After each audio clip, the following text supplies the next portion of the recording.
Did I lead you astray? Nah.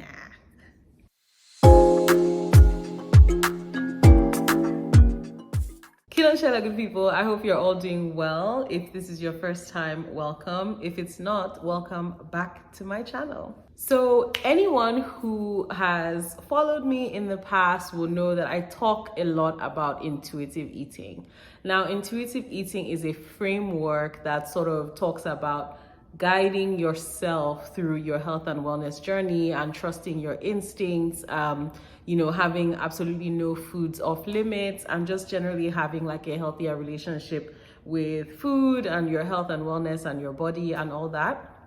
And I have talked about this extensively, especially on my Instagram, as I read the intuitive eating book, which was written by Evelyn Tribole and Elise Raish, apologies.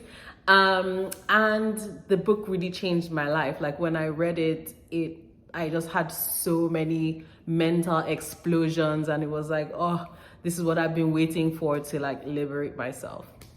However, these days, I no longer preach intuitive eating, and here's why. So I absolutely do not regret talking about intuitive eating, practicing intuitive eating. I still practice intuitive eating now. But as I've gone through, the last couple of years, it's been about 2 years since I first read the book. And I've also, started my health coaching practice, and I work with clients as well, health coaching. I have come to realize that, intuitive eating is not as straightforward as it might seem.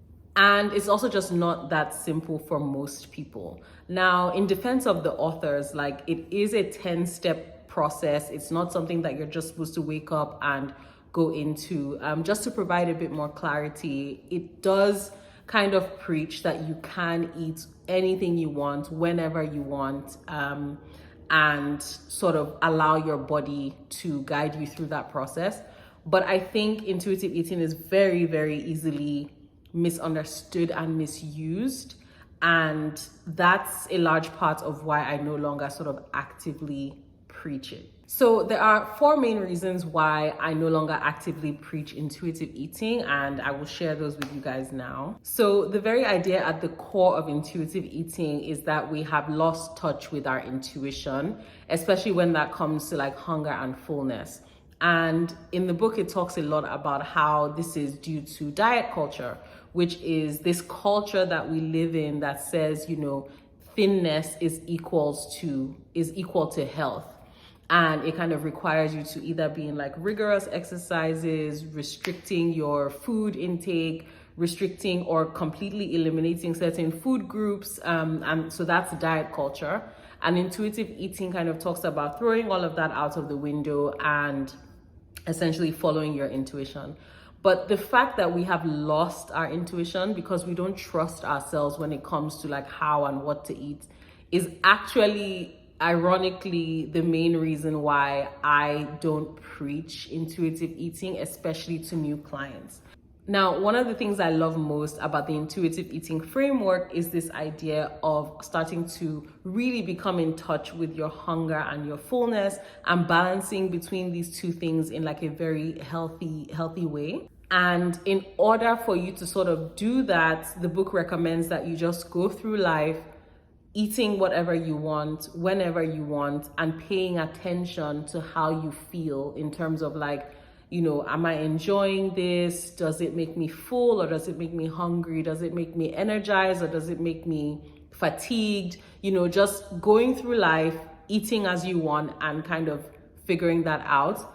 The book also kind of assumes that you will get to a point where, for example, let's say my weakness is hamburgers, and I say, okay, intuitive eating says I can eat hamburgers all day long, so I just start to do that. The book kind of relies on you getting sick of that and sort of being to yourself like, okay, I actually don't love this that much. It doesn't make me feel good. It makes me feel fatigued, and you kind of reeling yourself back in from that.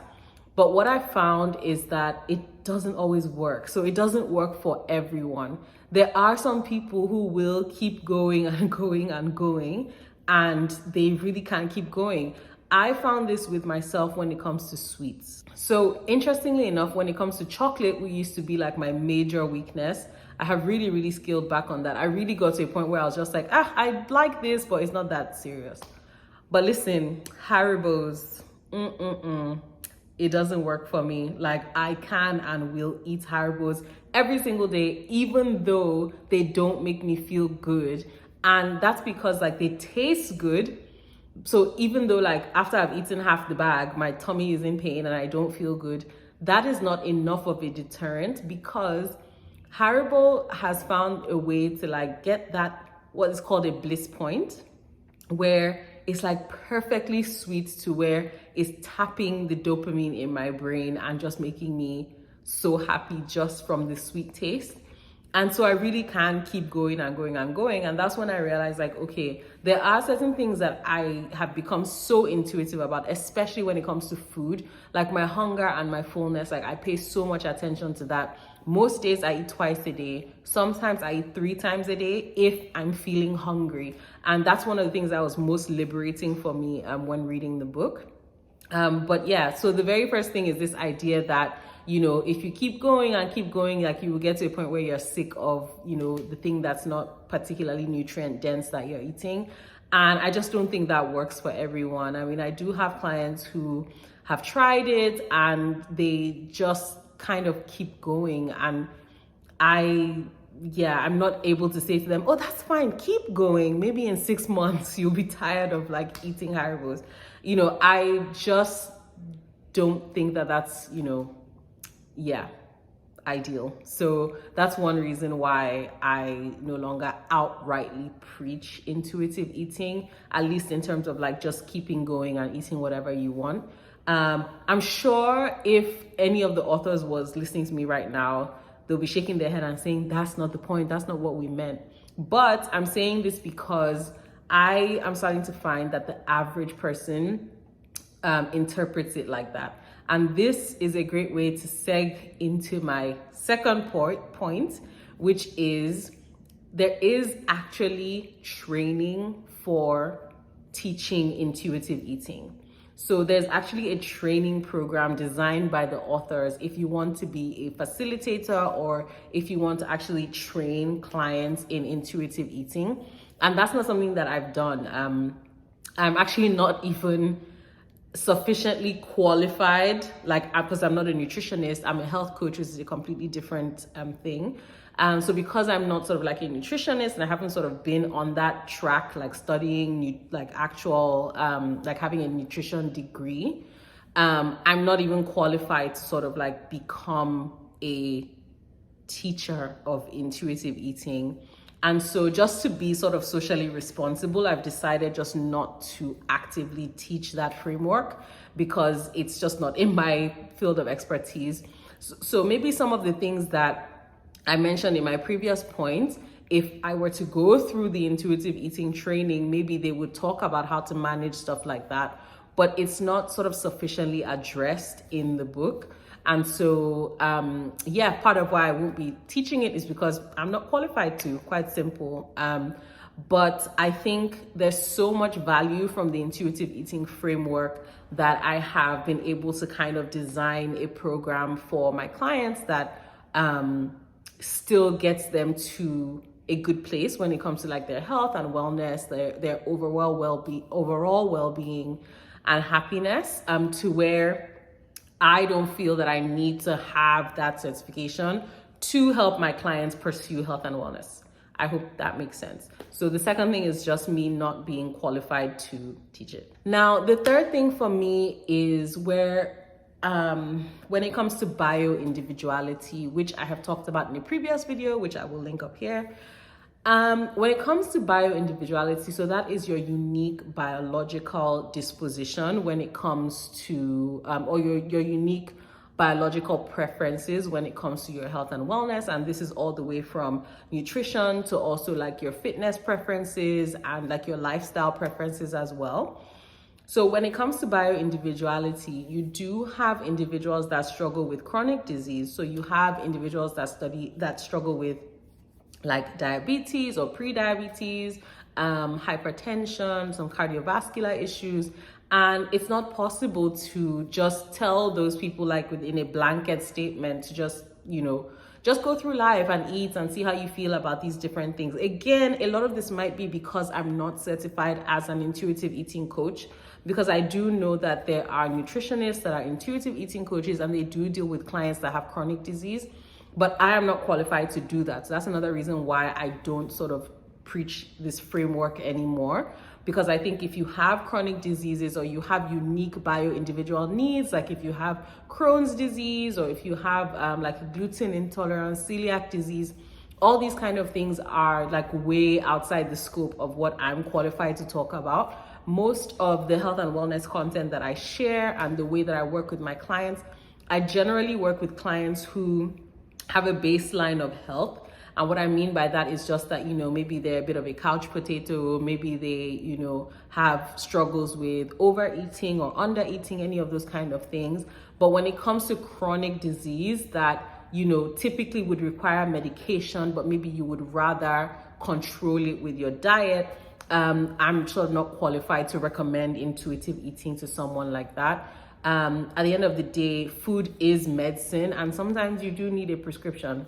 So that's another reason why I'm no longer actively preaching intuitive eating, is because of bioindividuality and the fact that this framework does not necessarily work for everyone. Now, the fourth thing, a little bit, is it controversial? I don't know.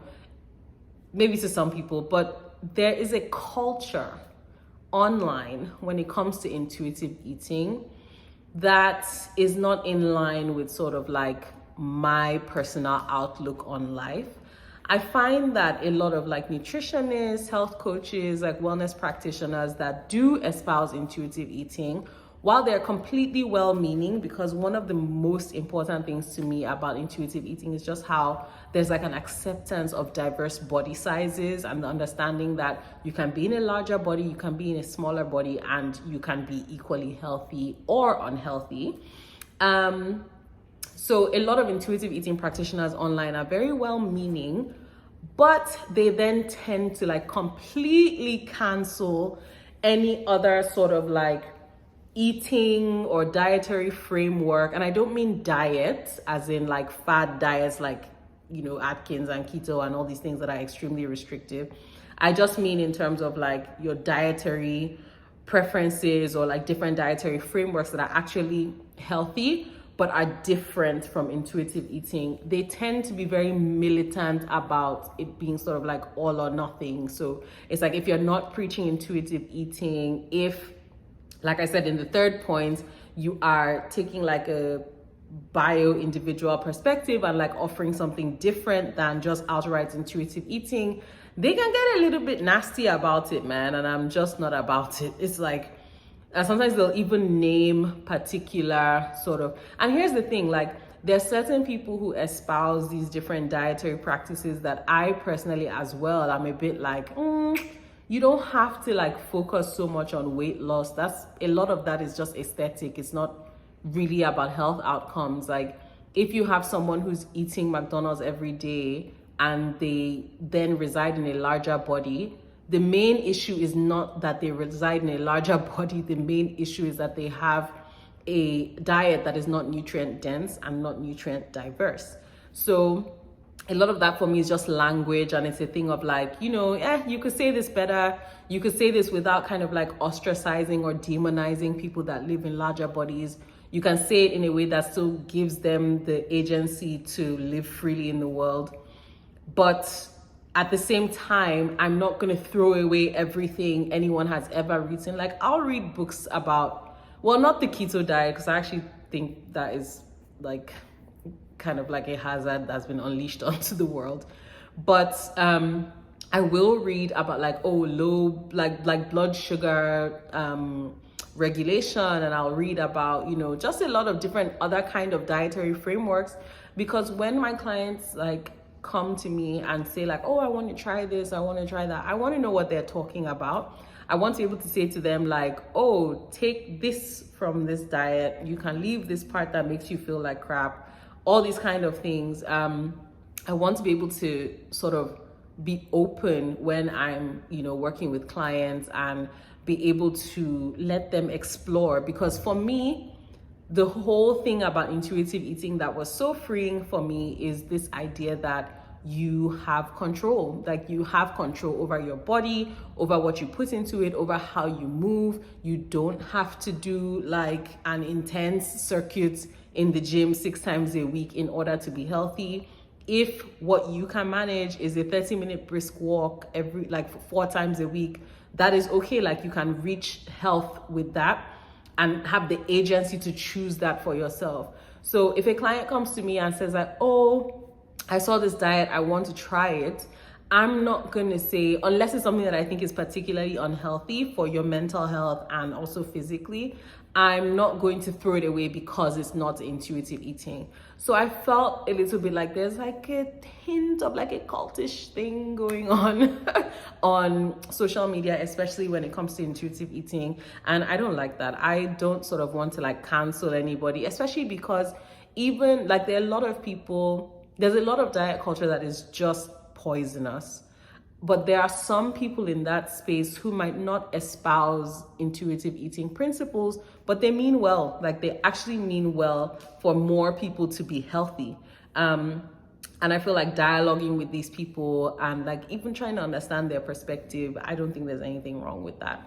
So another reason why I don't actively preach intuitive eating anymore is because I just don't want to be in that side of the culture. So those are the 4 main reasons why I don't preach it anymore, but I am going to stress the things that I love about it because of how much it sort of changed my life. As I've said, the book Intuitive Eating absolutely changed my life. I would 1000% recommend reading it and applying some of the principles. So one of the main things that I got from this book is body acceptance. And I say acceptance, not positivity, because it is acceptance of different body types. So now I'm not even talking just about mine. I think the first thing it challenged was my internal fat phobia. And it was something that I didn't realize I had because I myself struggled with my weight so much. Not because I was like overweight or anything like that, but because of just diet culture messaging that made me always think that I needed to be smaller and smaller and smaller. And as life goes, obviously I have looked back on photos of myself and realized that I was absolutely bat crazy, but it just liberated me so much to see beauty in so many other people, to understand how absolutely dull the world would be if we all looked the same, and to kind of, it's not said expressly in the book, but I was able to then infer the different ways in which like there's even like racist perspectives on body image and size and what we should look like. I mean, I remember a few years ago, a book was recommended to me called Skinny. And this book was written by 2 tiny white women.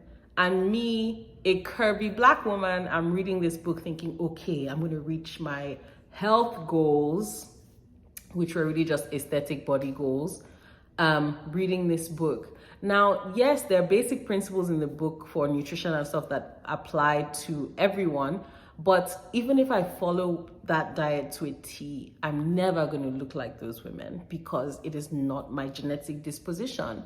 And why would I want to as well? Because, a lot of the beauty of this world is just in our diversity.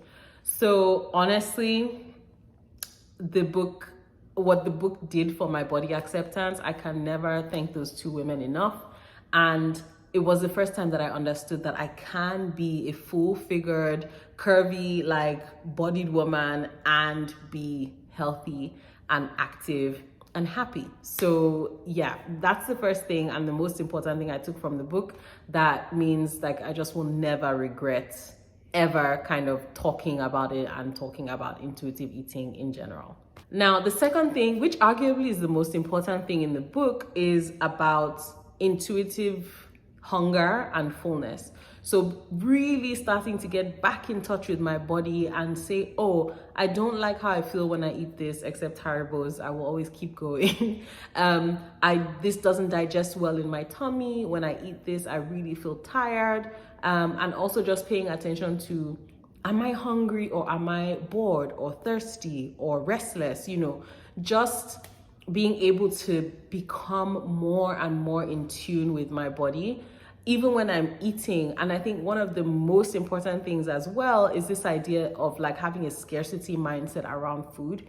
So I never realized that, like if I have a piece of cake, I might finish all that cake because I'm saying to myself that the diet will start tomorrow and I'm never going to eat cake again for the rest of my life.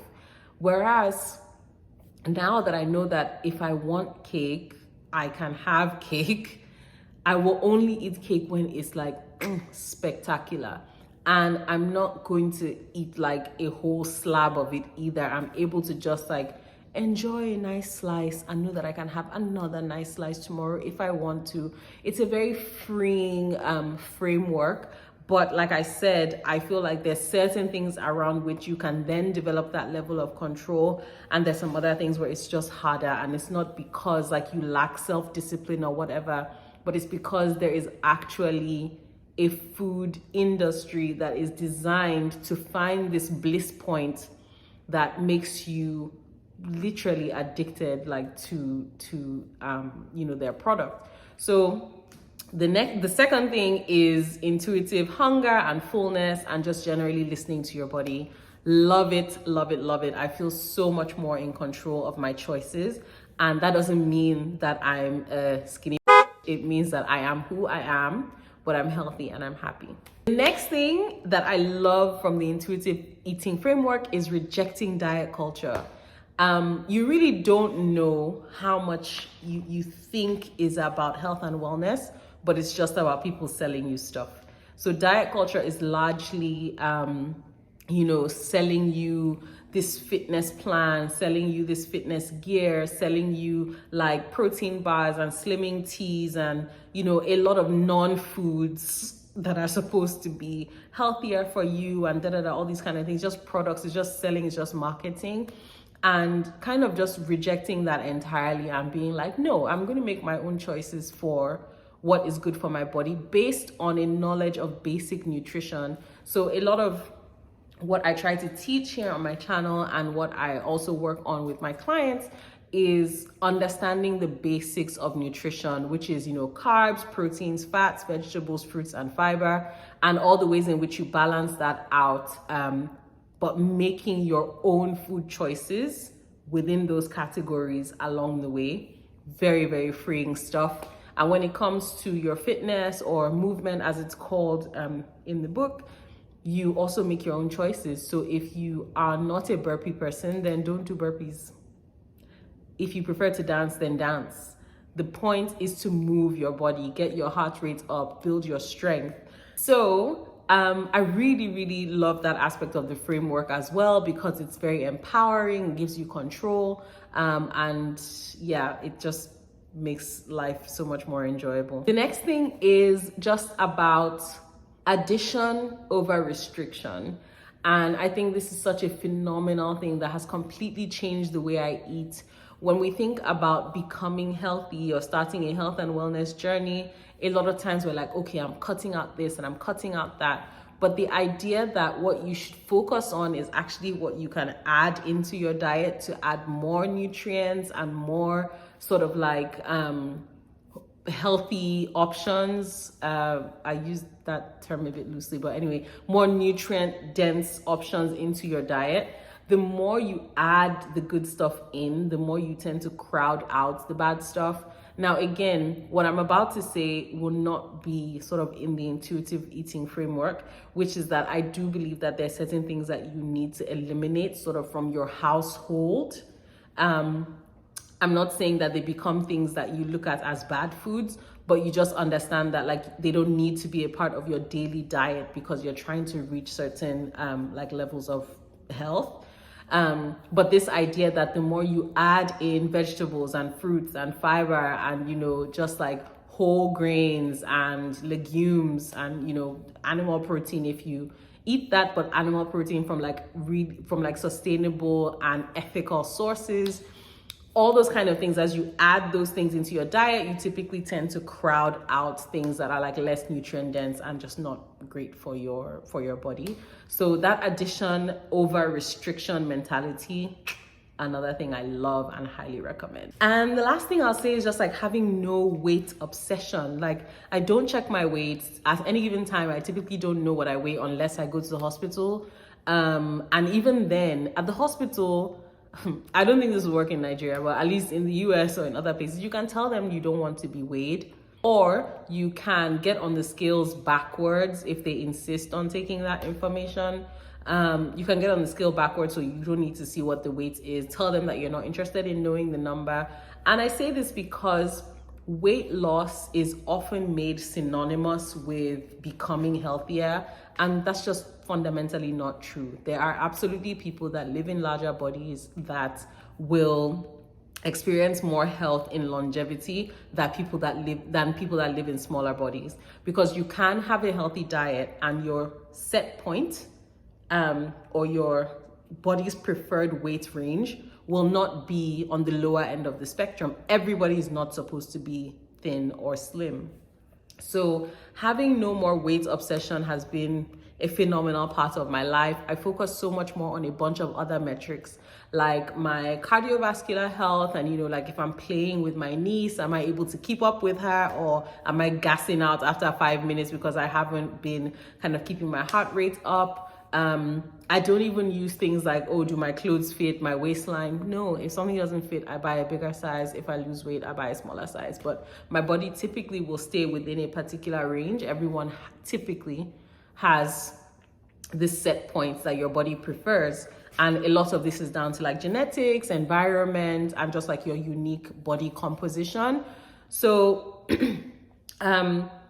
no longer having weight obsession in my life has been a phenomenal experience. So you can see that like when I have spoken about intuitive eating in the past, it's because it really has changed my life and for the better.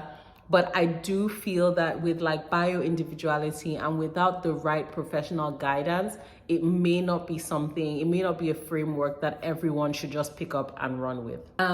You know, when I think about the person I want to be, it does require a level of push, a level of friction, a level of discipline, not to the point that is often espoused by diet culture, where it's like, oh, you must get up at 5 o'clock and you must do 2 hours in the gym and you must whatever. Like, it's not to that level. But growth requires uncomfortable situations. So for example, I would love to always have packs of Haribo in my house, but Haribos are not food. You know, they're just not nutrient dense. There's no way I want to cut and slice it. Like, having Haribos in my daily diet is just not the best option for my preferred health outcomes. So if I do go out like to a friend's house and they have Haribos or they have a sweet or something that I want to have, I am absolutely going to have some, but I'm not going to keep them in the house and make them a part of my daily diet. In my house, I focus very much on having like whole cooked foods of all food groups, so definitely including carbs. And a lot of times when I feel like I'm peckish or like I want to snack on something, I don't even really snack much nowadays because I just eat more whole foods and I feel full. This doesn't mean that I'm eating like 6 meals a day or like 6 massive meals a day. For some people, it might be 6 small meals a day, which for another person would aggregate into 2 big meals per day. Like, you kind of are empowered to choose how you want to eat. But at the end of the day, like, there are certain things that you do have to push yourself a little bit to do. You just reduce the friction as much as possible. I think having like long-term health and wellness goals for yourself. And by goals, I don't mean a destination like lose 15 kg or something. I actually just mean, being able to reach a state of flow where you are just a healthy person and you are just, and you're not thinking about every single meal and everything. I mean, we'll talk a lot more about this in future videos because this video is obviously getting ridiculously long. But I do think it requires a level of discipline and push and all these kind of things to be your best self. Not because like you've been a bad person or anything like that, but just because conditioning and then the start and stop that is caused by diet culture means that you kind of have to do a little bit of work to regain control and come back to yourself. Now, with everything I say, take the good, throw out the bad, take what works for you, forget what doesn't work for you. My perspective on this particular topic is very much based on the unique circumstances of my own life, my sort of observations in working on myself and with my clients when it comes to intuitive eating. So don't take anything I say hook, line, and sinker. Please read the book because I would love to know your own experience with this and like your own opinion of the book. But I definitely recommend reading it because there's just so much value in it. The things that I have talked about that mean that I don't preach intuitive eating anymore, most of it is just like me not having the expertise to do so and maybe not being able to see the ways in which it can be paired with fighting chronic disease and stuff like that. A lot of it is most likely my own failings in sort of understanding from a nutritionist's perspective how to manage it. But ultimately, I would say that it's something that changed my life and I would highly, highly recommend that you look into it yourself. So I hope you found this informative and I hope even along the way you were able to like learn something new. If you have any questions about anything I said, please put them in the comment section, or you can also find me on Twitter because I typically share like thoughts and respond to people quite a bit on there. I don't respond as much on Instagram anymore, so that's really not the best way to reach me. Commenting here or messaging me on Twitter is probably your best bet. But yeah, get the book, highly recommend it. And if you learned anything, please like this video, subscribe as well, and look out for my future videos as well. And never forget that nothing good in life has ever missed you because of belly fat.